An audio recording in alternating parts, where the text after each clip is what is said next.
धर्मनगरी में इनेलो बसपा के कार्यकर्ता मिलन समारोह में पहुंचे अभय चौटाला। अभय चौटाला ने इस समारोह में कांग्रेस को पानी पीकर कोसा। मुख्यमंत्री पर भी उन्होंने तंज कसा और कहा कि मुख्यमंत्री नायब सिंह सैनी नए वायदे कर रहे हैं और पुरानों को पलट रहे हैं। आपको बता दें कि जैसे जैसे 1 अक्टूबर मतदान की तारीख का दिन नजदीक आ रहा है, वैसे वैसे अब हरियाणा प्रदेश में राजनीतिक बैठकों और रैलियों का दौर आरंभ हो गया है। इसी कड़ी में धर्मनगरी कुरुक्षेत्र में आज इनेलो बसपा के कार्यकर्ता मिलन समारोह में पहुंचे अभय सिंह चौटाला ने कांग्रेस को पानी पी पी कर कोसा और कहा कि उसने दूसरों को फायदा पहुंचाने के लिए इनेलो को इंडिया गठबंधन का हिस्सा नहीं बनने दिया। अभय सिंह चौटाला ने कहा कि इनेलो और बहुजन समाजवादी पार्टी के कार्यकर्ताओं द्वारा अब बदलाव लाया जाएगा। वहीं उन्होंने मुख्यमंत्री पर तंज कसते हुए कहा कि मुख्यमंत्री नायब सिंह सैनी नए वायदे कर रहे हैं, पुरानों को पलट रहे हैं। भाजपा नेतृत्व ने हर वर्ग के लोगों को लुभाने के लिए वायदे किए थे, लेकिन वायदे जो पूरे करने की बजाय उन्होंने इस तरह के निर्णय लिए जिससे लोगों के सामने समस्याएं खड़ी हो गई। 10 साल उनका बड़ी मुश्किल से जोर से गुजरना पड़ा। देश के लोग अब भाजपा से परेशान हो चुके हैं और वह बदलाव चाहते हैं। आज कुरुक्षेत्र लोकसभा क्षेत्र के इस कार्यकर्ता मिलन समारोह में आए हुए दोनों पार्टियों के बहुत ही वरिष्ठ कर्मठ मेहनतकश कार्यकर्ता साथियों, माताओं, बहनों, पत्रकार सहायता दोस्तों, मेरे से पहले जो वक्ता थे, बोलने वाले थे, उन सब साथियों ने आपके बीच में कांग्रेस का 10 साल का शासन कैसा था, पिछले 10 वर्षों से भारतीय जनता पार्टी का देश और प्रदेश में जो राज बना, उस राज में किस किस्म के हालात रहे, हमें किन किन परिस्थितियों का सामना करना पड़ा, इन सब बातों पे खुल करके मेरे से पहले बोलने वाले साथियों ने चर्चा करी। अगर उन्हीं बातों को दोहराऊंगा तो लंबा समय लगेगा। आप भी काफी देर से बैठे हैं। साथियों, भाजपा ने सत्ता में आने से पहले बड़े बड़े वायदे किए थे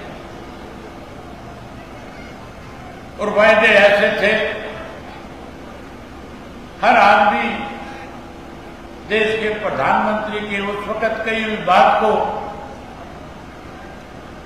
ये मानता था कि अगर ये जो बातें कही जा रही है, ये वायदे जो हमारे साथ किए जा रहे हैं, अगर ये पूरे कर दिए गए तो देश का हर नागरिक खुशहाल हो जाएगा। आपको याद होगा, नरेंद्र मोदी जी ने सत्ता में आने से पहले खुल करके एक बात कही थी कि अगर हमारी सरकार बनेगी तो कांग्रेस के वक्त में जो पैसा इस देश से लूट करके विदेश के बैंकों में जमा कराया, हम उस काले धन को लेकर के आएंगे और हर व्यक्ति के खाते में 15-15 लाख रुपया जमा करा देंगे। दूसरा बड़ा वायदा किया था, पढ़े लिखे युवाओं के साथ, नौजवानों के साथ, उनसे कहा था 2 करोड़ पढ़े लिखे नौजवानों को हर वर्ष सरकार में नौकरी देने का काम करूंगा। वहीं किसान के साथ वायदा किया था, स्वामीनाथन की रिपोर्ट लागू करूंगा, एमएसपी का कानून बनाऊंगा। इन माताओं और बहनों से कहा था कि मेरी सरकार बनने के बाद घर घर के अंदर गैस के कनेक्शन मुफ्त में देने का काम करूंगा। हर वर्ग के लोगों को लुभाने के लिए वायदे किए गए थे, लेकिन साथियों, वायदे पूरे करने की बजाय इस तरह के निर्णय लिए जिससे लोगों के सामने समस्याएं आई, दिक्कतें आई, कठिनाई आई। 10 साल बड़े मुश्किल के दौर से गुजरना पड़ा। जब 10 साल के बाद लोकसभा का चुनाव हो रहा था, माजरा साहब ने मेरे से पहले खुद के जिक्र किया था कि चौधरी ओम प्रकाश चौटाला ने गैर कांग्रेस और गैर भाजपा का एक तीसरा मोर्चा बनाने की बात फतेहाबाद में चौधरी देवीलाल जी के जन्म दिवस पे कही थी। और जब चौधरी ओम प्रकाश चौटाला देश भर के नेताओं से कह रहे थे कि आज देश में जरूरत है तीसरे मोर्चे की, आज देश का हर नागरिक जहां कांग्रेस से दुखी होकर के भाजपा को सत्ता में लाया था, अब भाजपा से भी परेशान है, बदलना चाहता है। लेकिन साथियों, उस मंच के ऊपर नीतीश कुमार भी थे। उन्होंने चौटाला साहब से आग्रह किया और कहा कि चौटाला साहब, हमें कांग्रेस से परहेज नहीं करना चाहिए, भाजपा को सत्ता से पार करने के लिए कांग्रेस को साथ ले लेना चाहिए। चौटाला साहब ने कहा कि ठीक है, अगर आप सबकी ये राय है तो मुझे इस बात से कोई परहेज नहीं, लेकिन मुझे शक है कि कांग्रेस के लोग समय के साथ आपके साथ बेईमानी करेंगे। जो चौटाला साहब ने सोचा था वही हुआ।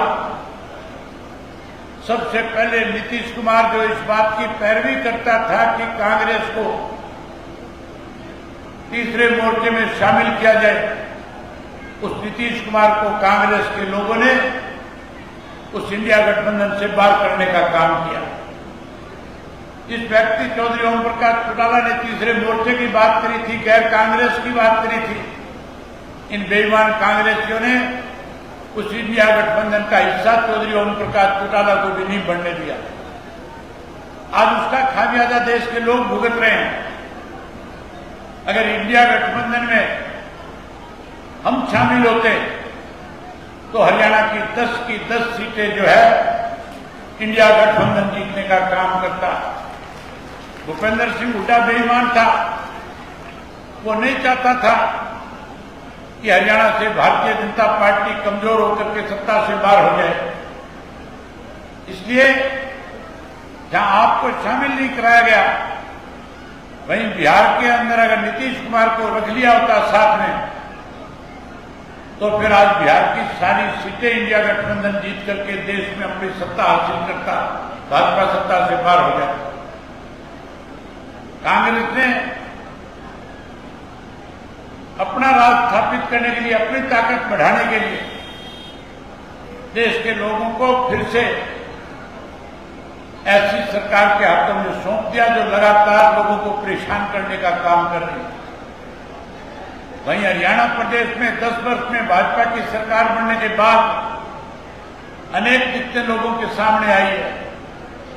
भ्रष्टाचार बढ़ा है, कानून व्यवस्था खत्म होगी, पढ़े लिखे नौजवान बच्चों के पास रोजगार नहीं है, नौकरी नहीं है, स्कूलों में मास्टर नहीं है, अस्पतालों में डॉक्टर नहीं है, साथियों नहरों में पानी नहीं है, बिजली नहीं है, नशा बढ़ गया, अपराध बढ़ गया। आज हर व्यक्ति इस सरकार को बदलना चाहता है। जहां इस सरकार को बदलना चाहता है, वहीं कांग्रेस को भी सत्ता से दूर रखना चाहता है। मैंने पूरे हरियाणा प्रदेश के 2000 से ज्यादा गांव का भ्रमण करके बहुत नजदीक से लोगों की दिक्कत और कठिनाई को समझने का काम किया। आज हर व्यक्ति परेशान है। जब परिवर्तन यात्रा लेकर के मैं हरियाणा में निकला था, उस वक्त साथियों, बुजुर्गों के साथ बैठ करके जब बात करी तो बुजुर्गों ने खुद करके कहा कि भाजपा की सरकार बनने के बाद 1,80,000 रुपए का कैप लगा करके हमारी पेंशन काटने का काम किया है। पढ़े लिखे नौजवानों से मिला, उन्होंने कहा कि सरकारी नौकरी नहीं है, रोजगार नहीं है, इसलिए मजबूर होकर के जमीन बेच करके विदेशों में जाने के लिए मजबूर होना पड़ता है। माताओं और बहनों से मिला, पूछा क्या हाल है, कहने लगी पीने का पानी नहीं है, हमारे बच्चे स्कूलों में कैसे पढ़े, मास्टर नहीं है, गांव के अंदर अगर डिस्पेंसरी है, हॉस्पिटल है, डॉक्टर नहीं है, दवाइयां नहीं है। और आगे से यह भी कहा कि हमारे साथ धोखा किया गया, गैस का सिलेंडर मुफ्त देने की बात कही, महंगा कर दिया। हर व्यक्ति दुखी था, परेशान था। हर कोई कहता था हम दोबारा से चौधरी देवीलाल की नीतियों की सरकार बनाना चाहते हैं। साथियों, अब समय आ गया चौधरी देवीलाल जी की नीतियों को और साहब काशीराम के संघर्ष को आगे बढ़ाने का। अब चुनाव है, इस चुनाव के अंदर अगर आप इंडियन नेशनल लोकदल पार्टी और बहुजन समाज पार्टी को सत्ता में लेकर के आते हो तो पूरे देश में एक संदेश जाएगा कि इस देश का किसान और मजदूर इकट्ठा होकर के जिसने अपनी मेहनत से इस देश को बड़ा निर्माता बनाने का काम किया, जिसने दिन रात मेहनत करके जहां बड़े बड़े